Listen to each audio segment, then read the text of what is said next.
teacher or the Buddhist teacher deliberately puts his students off. And finally, he raises in their minds an insoluble problem, that if you are trying to stop desire so that you will not suffer, aren't you still desiring to stop desire? Or the students may very well find that out for themselves, and they say to the teacher, but how are we to stop desire when we are desiring to stop desire?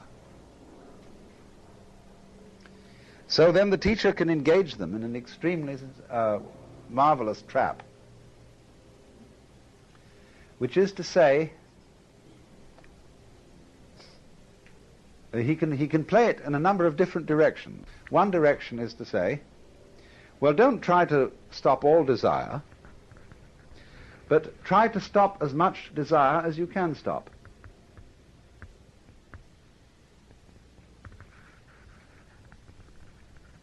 You see where this is going to go. Then they're going to say, well, I'm a little excessive about desiring to stop desire. Well, if you're naturally excessive about it, he says, try to be as slightly excessive as you can. You see? Now, do you see what's leading here? If you follow that course, you are being brought to center in the same way as I demonstrated before. You're being brought to yourself, to accept yourself as you are here and now, totally. But you can't do that directly, because if you try to accept yourself, you will always find that in yourself there is a spirit of the non-acceptance of things, and you have to accept that. So the teacher would say, don't try to accept yourself more than you can accept yourself. Accept yourself as much as you can accept yourself. Because then you see you are also accepting the part of you that doesn't accept. Or he may try on another tack. He may say, all right, now, if you've seen that it's that desiring not to desire is simply another form of desire. You're trying, for example, to get rid of your sensuous appetites. You are going to give up booze and women and pâté de foie gras or whatever it may be. And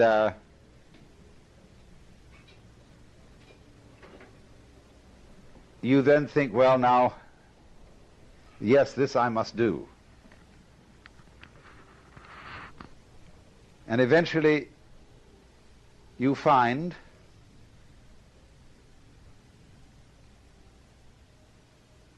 that you are becoming proud of your success in mastering your appetites.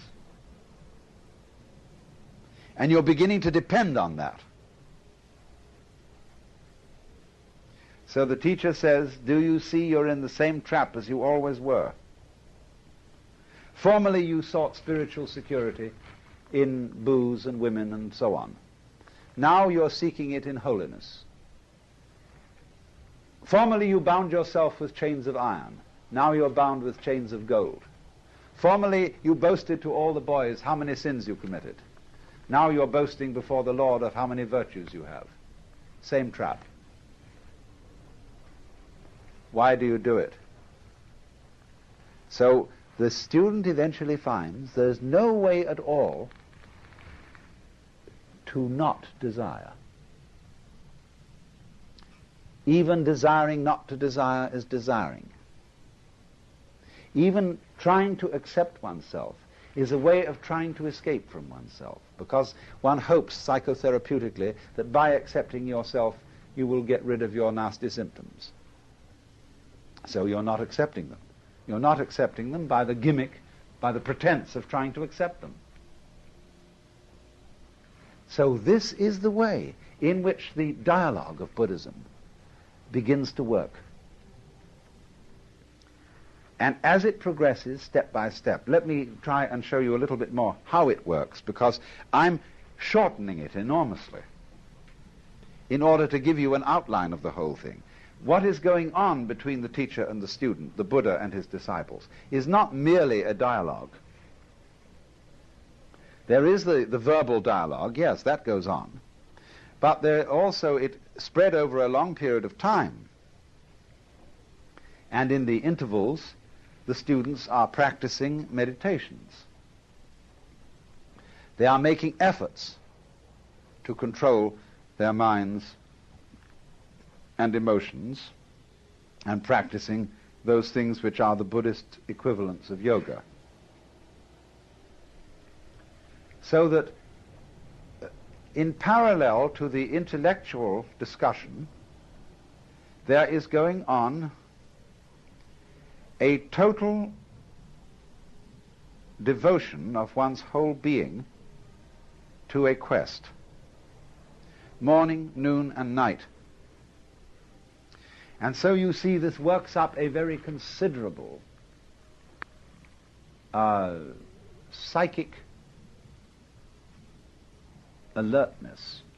It makes the student put a very considerable psychic investment in the task.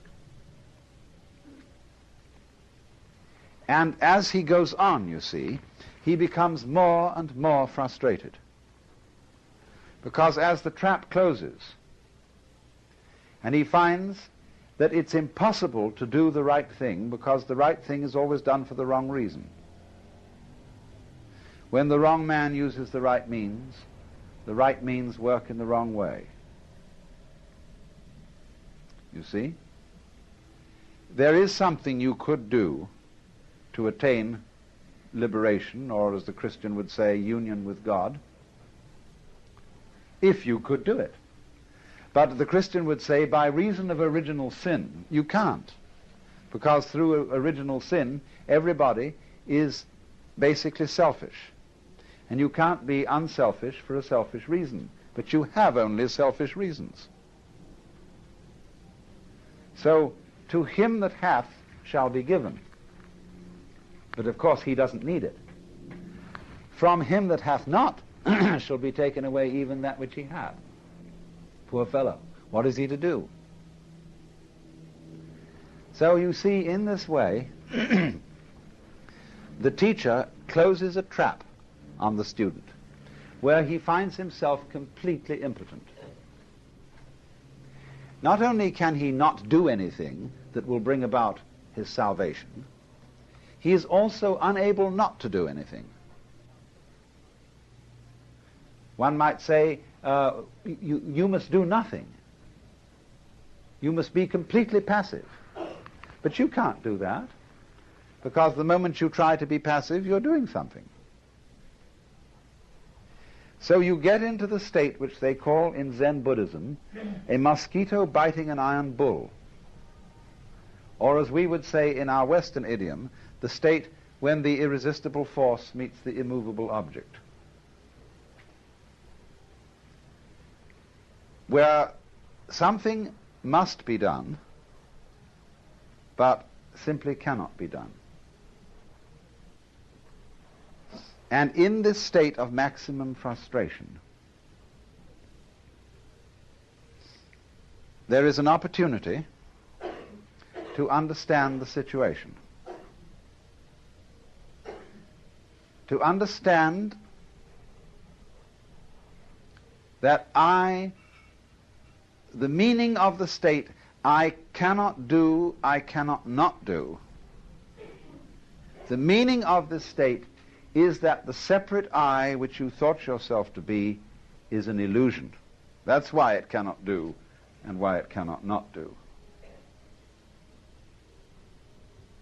You see, what is our I, our ego?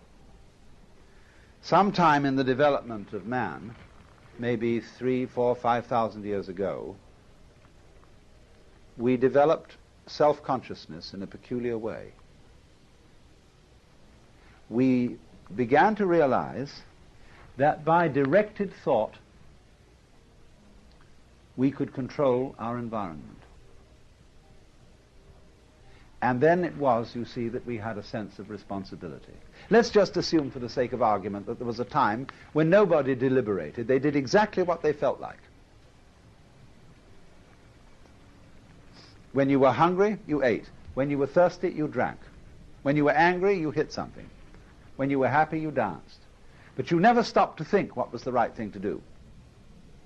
You just trusted your intuition, your instincts, your unconscious, or whatever it might be called. Well, that was great, because nobody worried. Nobody had any problems when it was like that. See, a baby is in the same situation today. Now, maybe you were unsuccessful. Maybe the thing you did spontaneously was absolutely the wrong thing, and the tiger ate you up. Well, that was all right, because it really doesn't matter if the tiger eats you up, so long as you weren't spending your previous time worrying about it. See, everybody dies, and if you die clunk like that, that's that. You don't spend all your life before you die worrying about death. You don't spend all your time before you get sick worrying about getting sick. And when you see you move on that level of unpremeditated, spontaneous behavior, that's the golden age. And the reason people look back with nostalgia to the golden age is because that was the time of irresponsibility. But when people began to see that they could provide for the future, and that they could look after things and take care and direct everything, immediately anxiety came into the world. See, that was the fall of man. Because then, the moment you start doing that, you begin to think, now, having thought this question through and decided that such and such is the right thing to do, have I thought it over carefully enough? Now, that's a real bugaboo of a question. You know, you go out to the house and you wonder, did I turn off the gas stove? I think I did, but on the other hand, I'm not quite sure. Let's go back and see. So having gone about 5 blocks, you walk back. Yes, you did turn it off. So you go out again. You wonder again. Now, I wonder if I really looked, or whether I was so keen on finding out that I did turn it off that some sort of wishful thinking perverted my consciousness, and whether I hadn't better check that I really did look properly, you see? Well, this way you never get away. You're trapped. So this, you see, is the problem of all self-conscious beings. They feel responsibility, then they feel responsible for being responsible, and responsible for being responsible for being responsible, and there's no end to it. So then, in this obscure way, everybody wants to get back to the golden age. But they say, if I just acted as I felt and was completely spontaneous, goodness only knows what would happen. Jesus, you see, said to do that. He did. And everybody reads it in the King James Bible where it means nothing. Take no thought for the morrow. What ye shall eat, what ye shall drink, and wherewithal ye shall be clothed. Consider the lilies of the field, how they grow. They toil not, neither do they spin. But I say unto you that Solomon in all his glory was not arrayed like one of these. Now if God so clothe the grass of the field, which today is and tomorrow is cast into the oven, shall he not much more clothe you, O ye of little faith? Oh, I mean, it sounds lovely read in church. But what it says, everybody says, no, that's the Sermon on the Mount, and that's not practical. Nobody can do that. That may be for a few saints, but after all, in our practical life as practicing Christians in the modern world, we can't do that kind of thing. Well, isn't that funny? Why can't you do it? I mean, that's the real reason for saying it in the first place. Jesus said many very strange things.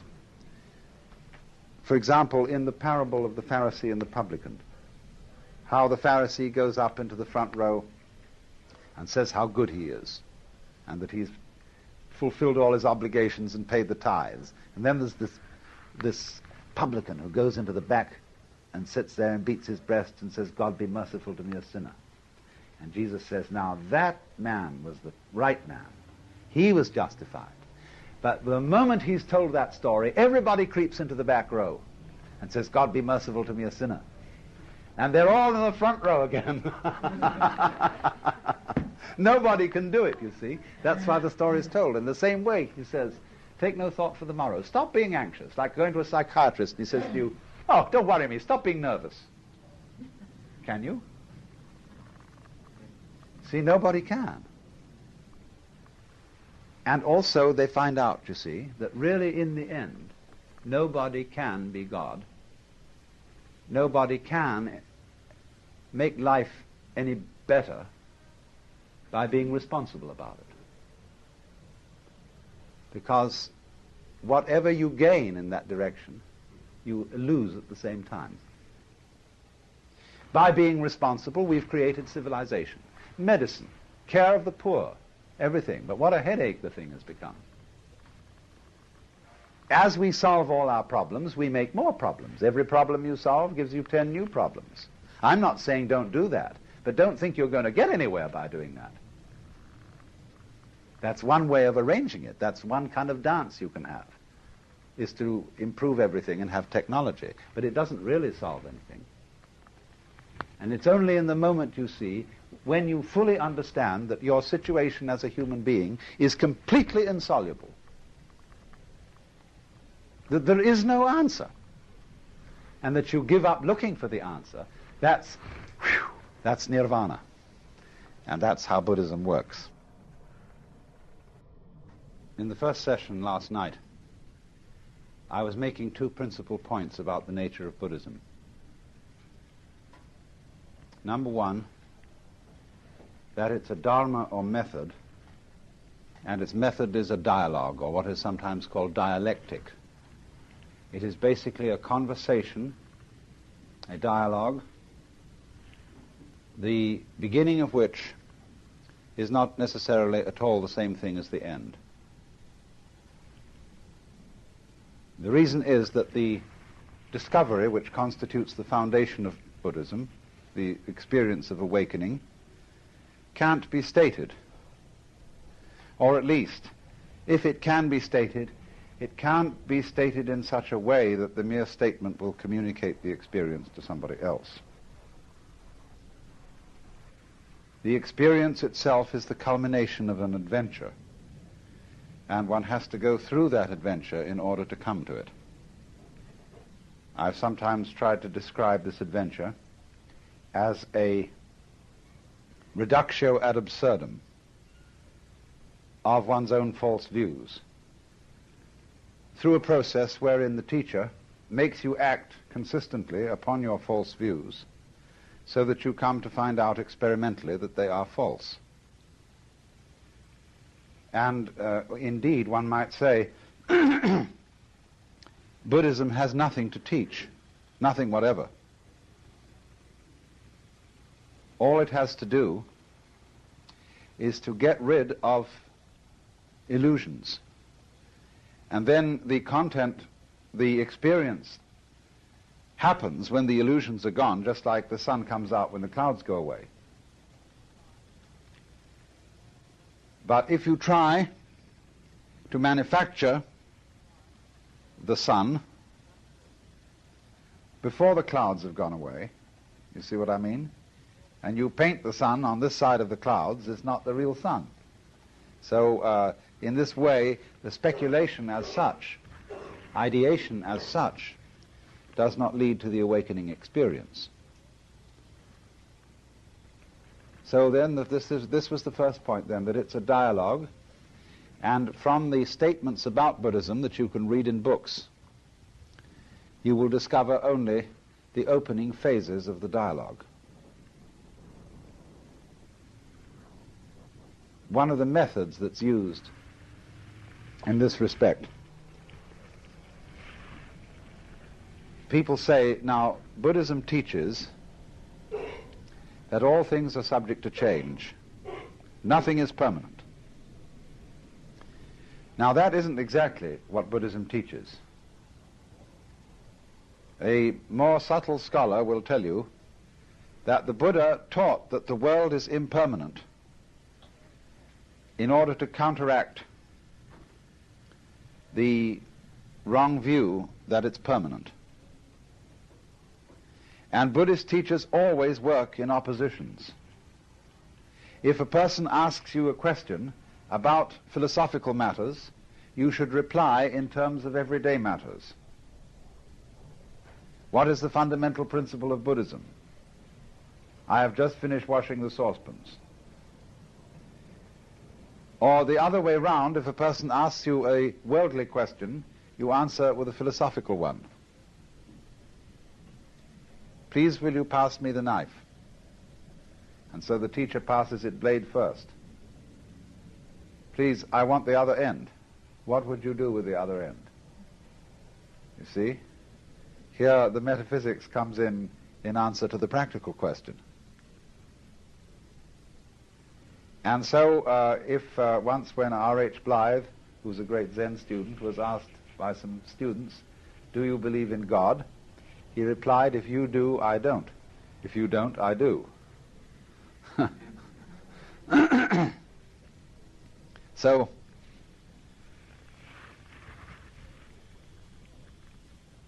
when anything then is taught, it's taught in order to counteract something. You see, the Buddha taught that there was no self. And scholars have debated eternally whether he meant there was no ego in the sense of the superficial I centered on consciousness alone, or whether he taught that there is no self in the more classical Hindu sense of the Atman, that is to say, the ultimate self, the divine final reality which is in everybody, which is the root and ground of all consciousness everywhere. And some people, you see, have thought that he denied that. Well, he may very well have done so. But with the idea, you see, of correcting something, if you see a person believes that his basic self is divine and eternal and beyond all vicissitude, he may be believing that for very wrong reasons. He may be believing in it as something to cling to give him a sense of security. But so long as you have a sense of security and you feel safe, you haven't got the point. Because it means you're still relying on something. And a Buddha is a man who doesn't depend on anything. Not because he's so tough and he's so strong. When you get a tough guy who says, I'm not afraid of anything, you try him out and you'll soon find he has limits. Everybody has his price, if you try hard enough. It isn't, you see, a question of being strong in the sense of tough. It's a question of knowing very clearly that there isn't anything to depend on. So you don't depend on things anymore. The only thing to depend on is what you really are. But that's not something you can hang on to, you see. You can't catch hold of that. You don't need to. The sun doesn't need to shine a light on the sun. So,